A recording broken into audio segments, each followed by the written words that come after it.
Hunger. Can you imagine being hungry all the time? Being painfully, achingly hungry day after day? We all know what hunger feels like as a temporary condition. One morning you woke up late and had to rush out the door to make it to school on time. Or soccer practice ran late and you hadn't eaten since lunch and you felt rumbling in your stomach. Maybe you even heard it growl. But you knew you were going to be able to eat when you got to the cafeteria or home after practice. Lots of people don't know where their next meal is coming from or if they'll have one at all. That's a different type of hunger. Government officials and policymakers call this food insecurity. Food insecurity is a funny sounding term for something important and serious. Whether or not a person has enough healthy food to eat throughout the year. In 2012, 49 million Americans lived with food insecurity, including almost 16 million kids. Many of those kids, over 14 million, at some point had to turn to food banks. Food banks are places where food is available for free to families who cannot afford to buy what they need to feed themselves. Many more people are food insecure than are homeless, with some facing the awful choice month after month to pay their rent rather than buy food. Sometimes even that situation doesn't last. A recent study found more than 1 out of every 10 people who had eaten at a food bank didn't have a home.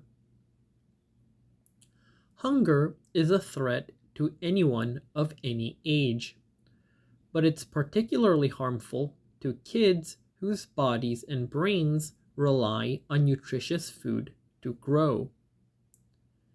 As mentioned before, kids who don't get enough healthy food have a harder time learning in school and are more likely to get sick from colds and other bugs that kids who aren't hungry often avoid. Kids who are hungry or worried about their next meal are more likely to bully other kids. Think how hard it is to concentrate on anything at all if you're hungry, whether learning something new in math or history or trying to focus on shooting a basketball. Think how much more easily you get angry without realizing it's happening if you're hungry, or maybe you've seen other people get angry when they're hungry. Most of the time, my husband, Mark, is nice, hilarious, fun to be around, except when he's hungry. We joke that he gets hangry. Hungry plus angry equals hangry, a very clever word I didn't invent. And I try to avoid that by having snacks with me. We're very lucky. Mark's being hungry or hangry is always temporary. For many people, it's not temporary.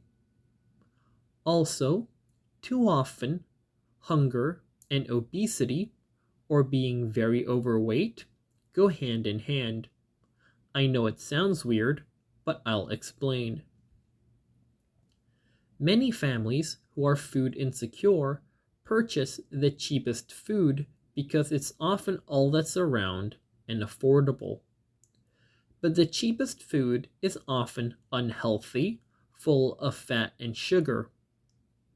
When people live far from affordable, healthy food, that's known as living in a food desert.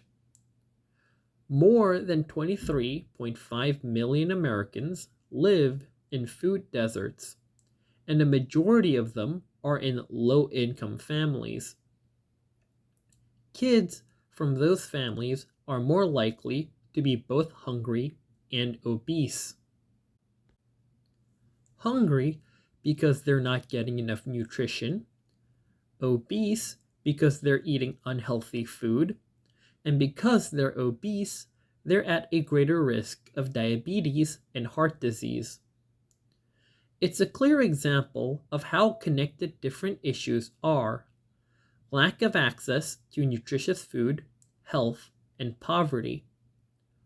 We'll talk more about these connections and food deserts in Staying Healthy. Similar to poverty, hunger in America looks like all of America, but does not impact all Americans equally. More than 1/4 of African American homes deal with food insecurity at some point in a year. That's more than twice the percentage of white American households. Looking only at kids and teenagers paints an even starker picture.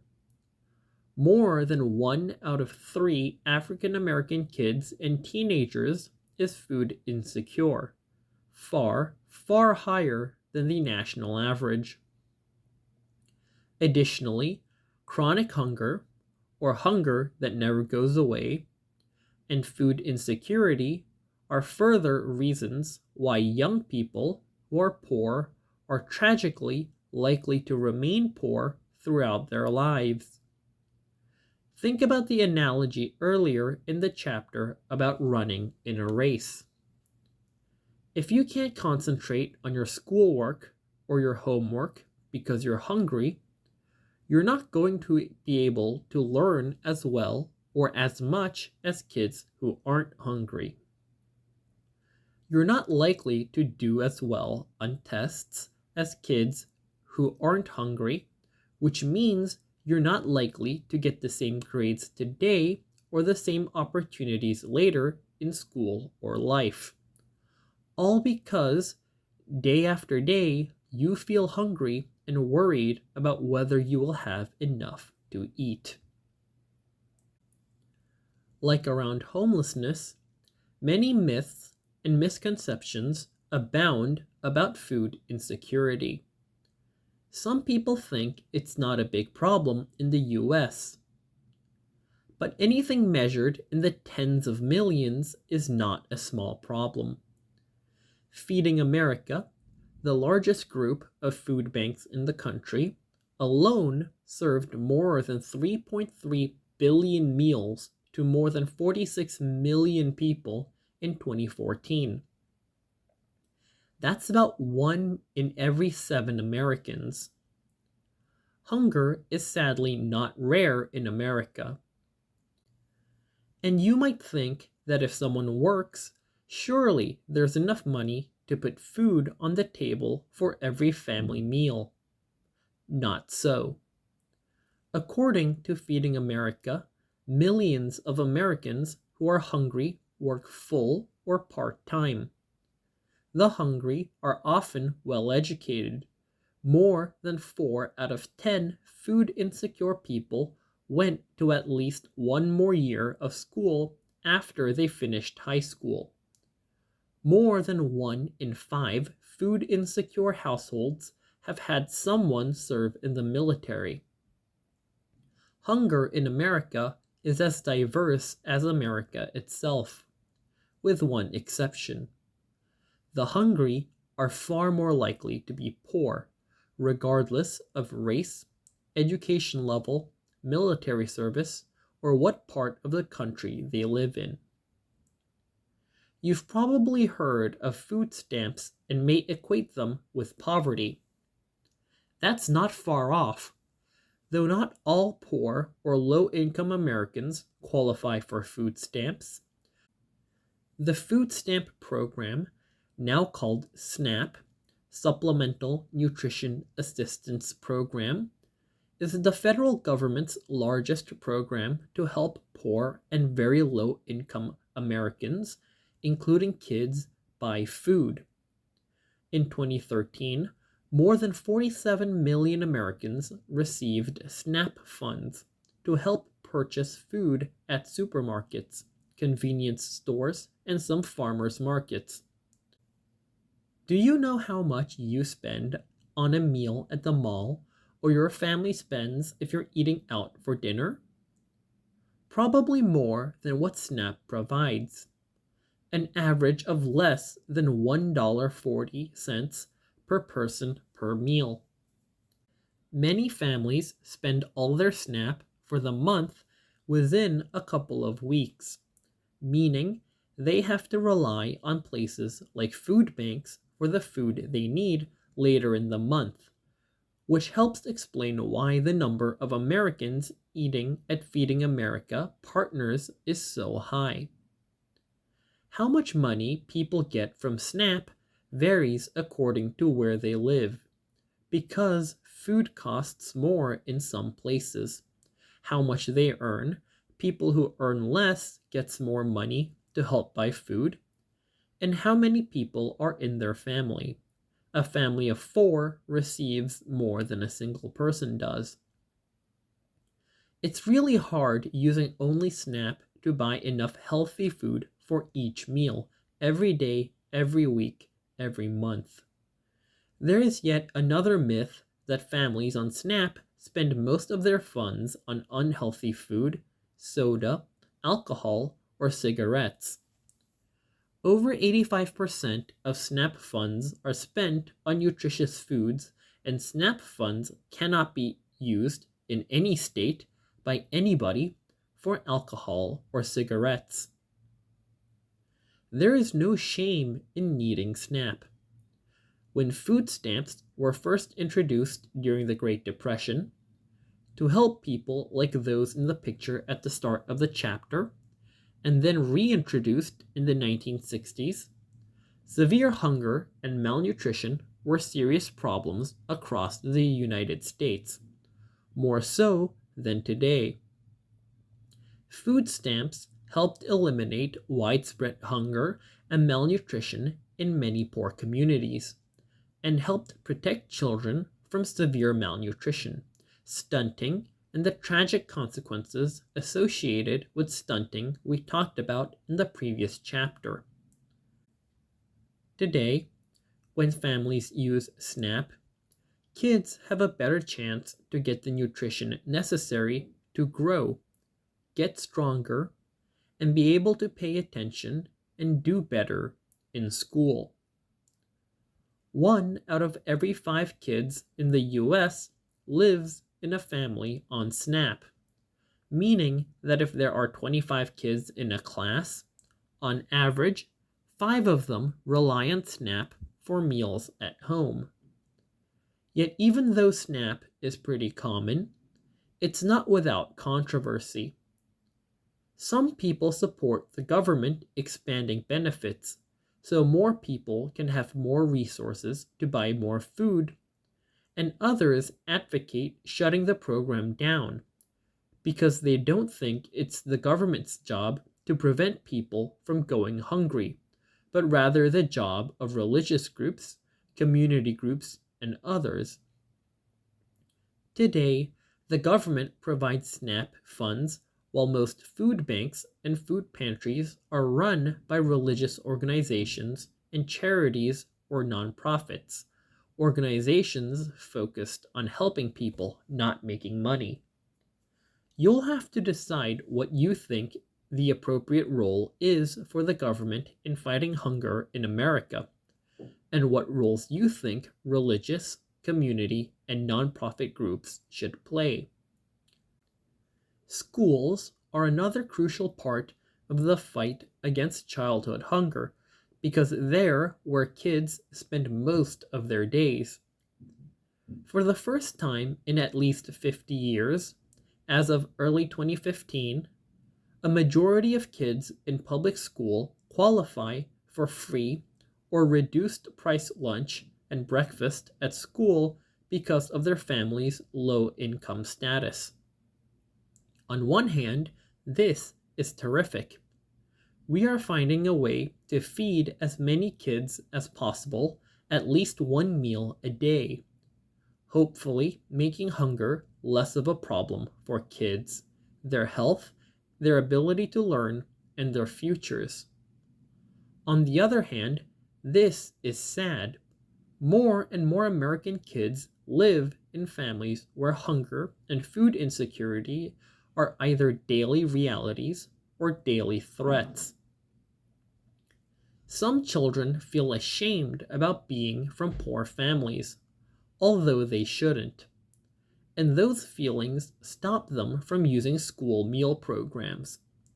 Students who are on free or reduced lunch plans either pay nothing or 40 cents for lunch, versus the more than $2 that is now average for school lunch across the country. Those same students also automatically qualify for free or reduced price breakfasts at school. For many kids, the food at school may be the only real meals they will have in a day, particularly if their families have already used all their SNAP allocation for the month and there isn't a nearby food bank. Eating breakfast could make a big difference in their health, their ability to stay focused, and their ability to succeed in school and life. Unfortunately, a lot fewer kids eat breakfast than qualify for it. Some kids can't get to school early because there aren't buses to take them. Others don't want to eat breakfast because, unlike lunch, which everyone eats, schools only provide breakfasts to kids whose families are generally considered poor or low income, and they don't want anyone to know about their family's struggles. One thing you can do, that any kid in school can do, is to make sure none of your classmates feel badly about eating breakfast at school. Some school districts are considering making breakfast available to everyone, so there's no stigma to showing up early for cereal or oatmeal.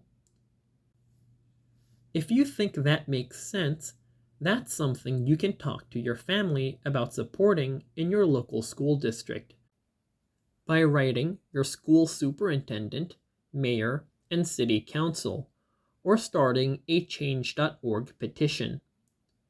Similarly, you can also work with your family, your school district, and your bus drivers to expand bus schedules so that more kids can get to school in time to eat breakfast and not just for the opening bell. Helping your school and school district offer a healthier and tastier school lunch is another area where you could help make a difference. This is good for all kids, particularly those who rely on school lunch as their main meal in a day.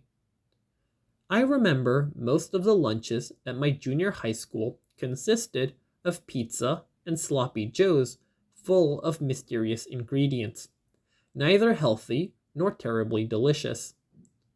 School kitchens are cooking for hundreds, even thousands of kids every day during the school week.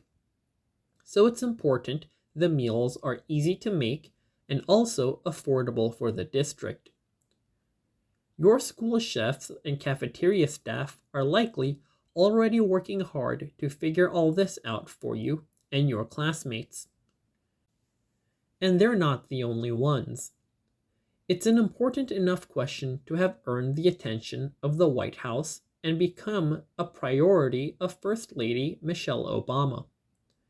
So, if you have ideas about school lunches achieving the ideal balance of nutrition, taste, and affordability, I hope you'll share them with your parents, teachers, and school administrators. We'll talk more about this in Staying Healthy, too. Since so many kids rely on schools for at least one meal, lunch, if not two meals, lunch plus breakfast, during the school week and the school year, More kids are likely to be hungry on the weekends and during the summer when most kids are out of school.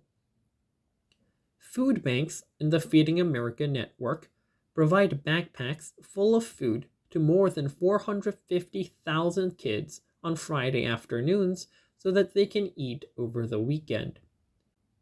That's a lot of kids, but a lot less than the millions who are food insecure.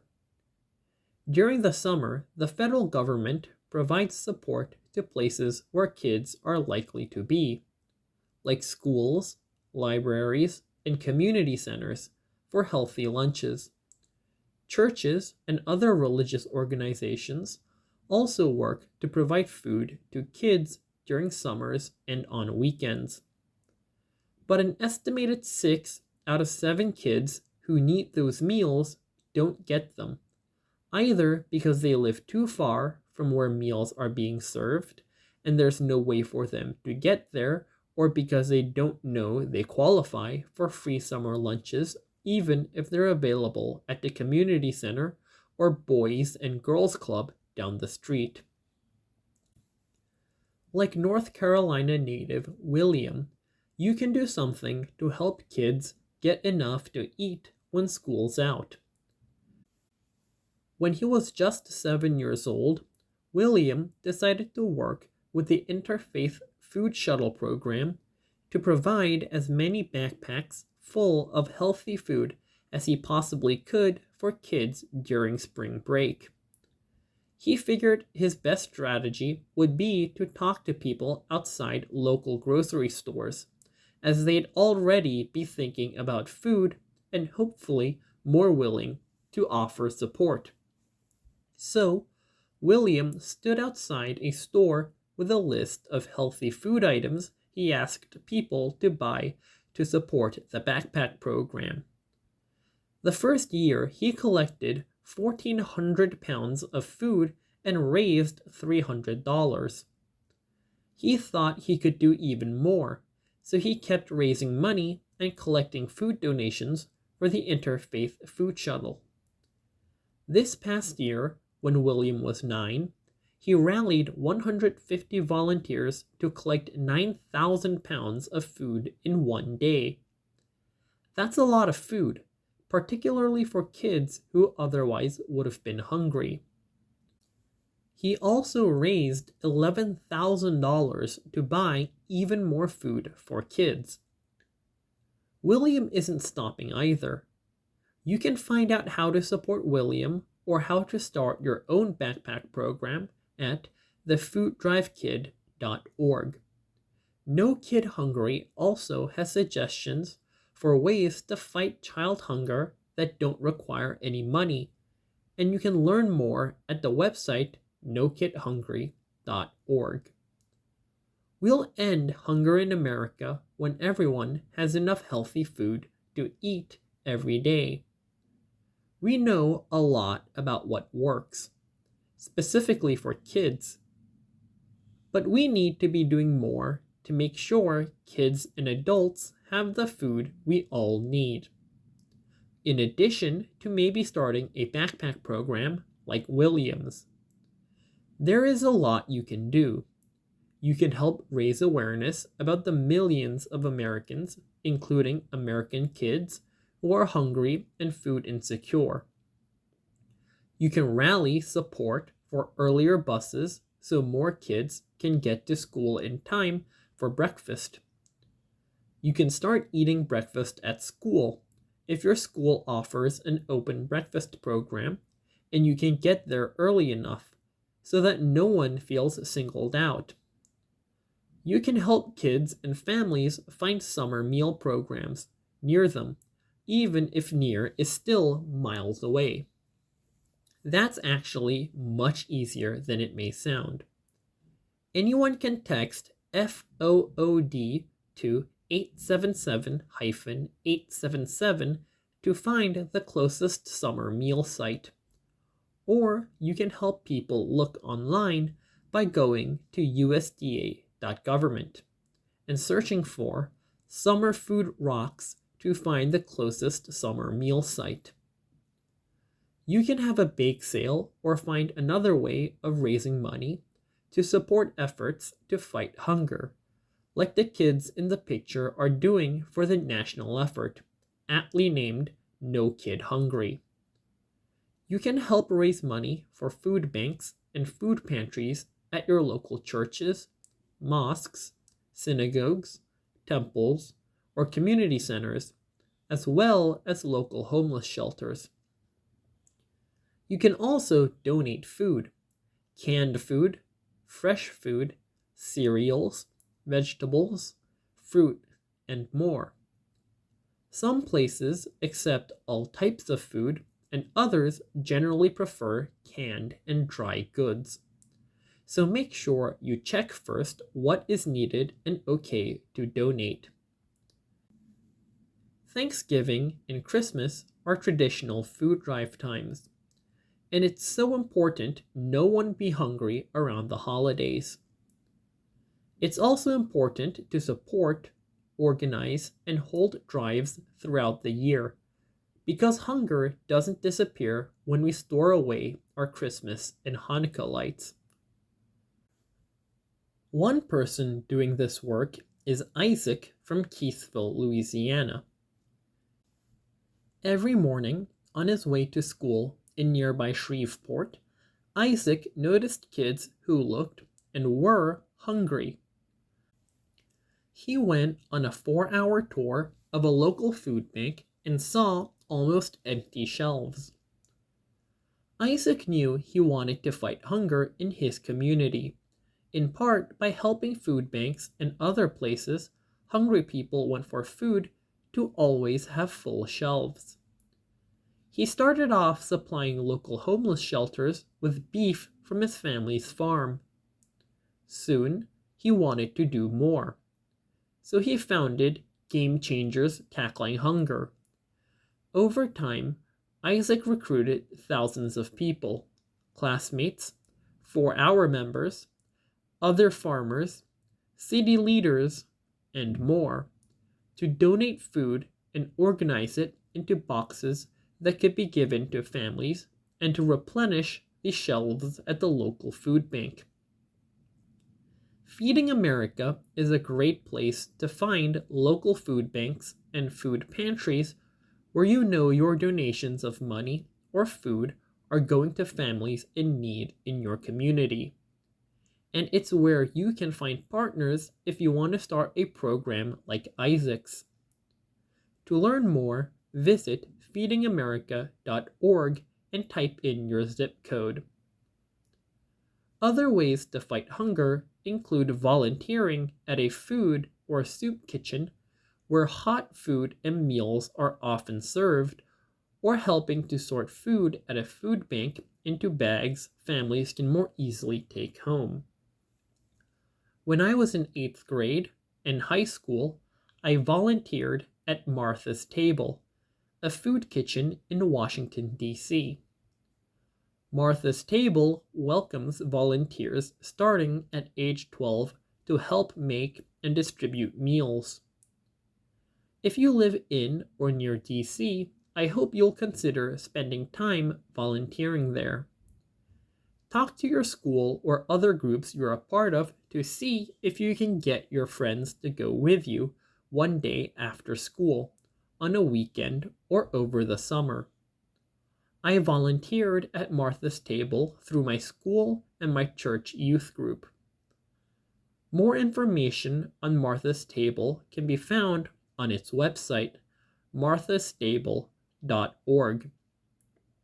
If you don't live in DC, you can find local food or soup kitchens by talking to your parents, religious leaders, or teachers, or looking online.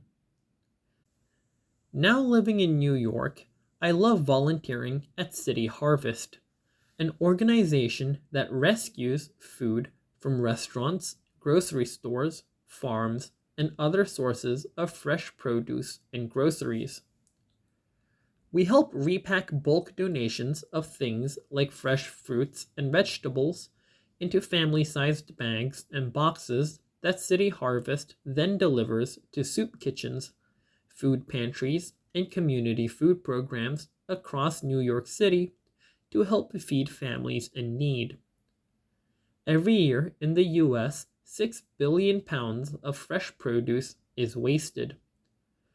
Through its members like City Harvest, Feeding America works to put more of that food on the tables of families who need it, rather than in trash bins.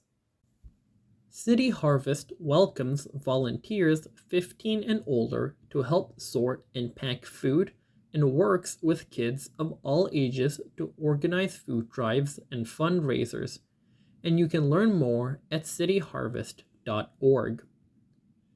Anyone of any age can help raise awareness and support for food rescue or food donations from local restaurants, groceries, and retailers. I'm proud that when my father was president, he signed what's known as the Good Samaritan Law to encourage such donations by protecting donors and the groups that accept donations in case the food isn't as safe or good as they had thought. The Good Samaritan Law is so named because of the parable in the book of Luke in the Bible. As you may have learned in Sunday school, the parable is the story of a traveler presumed to be Jewish who is robbed, beaten, and left for dead. He is ignored twice by other travelers. Finally, a Samaritan traveler comes along, tends to the injured man's wounds, and then helps him find shelter. The fact that historically Jews and Samaritans didn't like each other makes the story particularly powerful.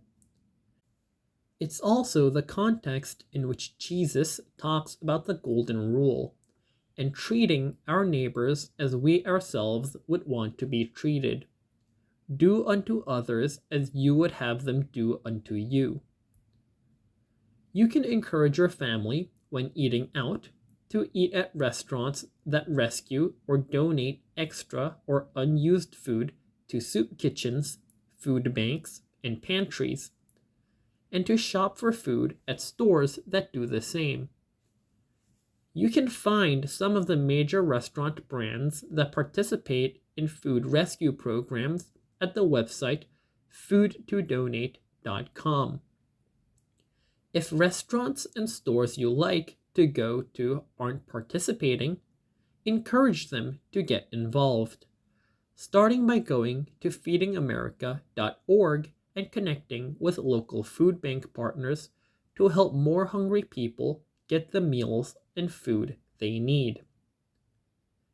There are also lots of new tools that make donating food even easier for restaurants, grocery stores, and others. Waste No Food is a website and free mobile app on iTunes and Android that allows places that may have excess food on any given day, like a restaurant or concession stands at a sports stadium, to post updates when they have more food than they can use. Food banks and other charities that Waste No Food has pre-approved can claim the food and then are responsible for safely moving the food to shelters, food banks, and other places that need it. What's really remarkable? Waste No Food started off as an idea in San Francisco native Karan's head when he was a 7th grader volunteering at his local church. You can learn more about how to participate in or support Waste No Food by visiting its website at wastenofood.org. You may have read the Hunger Games series or seen the movies. They're compelling stories about kids who believe they deserve a better world and are willing to fight for it. They're also about kids who are sometimes literally hungry. As I hope I made clear, hunger isn't only something that happens in movies set in other worlds, or that only happened in America during the Great Depression, like in the picture at the start of the chapter. In 2015, hunger remains far too common a reality in the US and other relatively wealthy countries. And yet, neither hunger nor homelessness rate high in what Americans are most worried about. In a January 2015 survey asking Americans what they thought the most important problem facing our country is, dissatisfaction with the government and general unhappiness with the economy ranked the highest. This makes some sense. If you're concerned about a lot of things and you think government has a role to play in solving various problems, whether fixing potholes in your local street or fighting hunger in the US or combating climate change, you might say your main worry is dissatisfaction with the government because you think it's not doing enough for what you care about. And general unhappiness with the economy could be because there aren't enough good paying jobs for people, which directly relates to poverty, homelessness, and hunger. But only 3% rated poverty, hunger, homelessness as the most important problem facing the United States. Whatever you're most concerned about is what you should rank first. But I worry sometimes about our ability to erase poverty, homelessness, and hunger if we don't recognize them as very real problems first and then focus our energies on solving them together. This is why raising awareness about everything that is discussed in this chapter is so important, and it's why we have to do what we can today while we're waiting for more people to say it's not okay for the wealthiest country in the world to have so many people hungry, homeless, and poor. Churches, synagogues, mosques, and temples are often found on the front line of fighting poverty. So if you want to learn more about poverty in your community and what you can do to raise awareness and make a difference close to home, asking the religious leaders in your life will probably give you even more information, ideas, and inspiration. As federal and state government policies have a big impact on what role the government plays in combating homelessness and hunger, you can encourage the people in your life who are over 18 to look at what various candidates say about these issues and what their plans are. You can also help register people to vote, even though you're not yet old enough to vote, and talk about why you care about these issues and what you think the right answers are. You and your family can also support efforts at shelters and elsewhere to help homeless people register and go to vote. Just because people are homeless doesn't mean they don't have a right to vote for mayor, for Congress, for president. They absolutely do. This is another area you can draw attention to and encourage adults in your life to help with. More information can be found at nationalhomeless.org.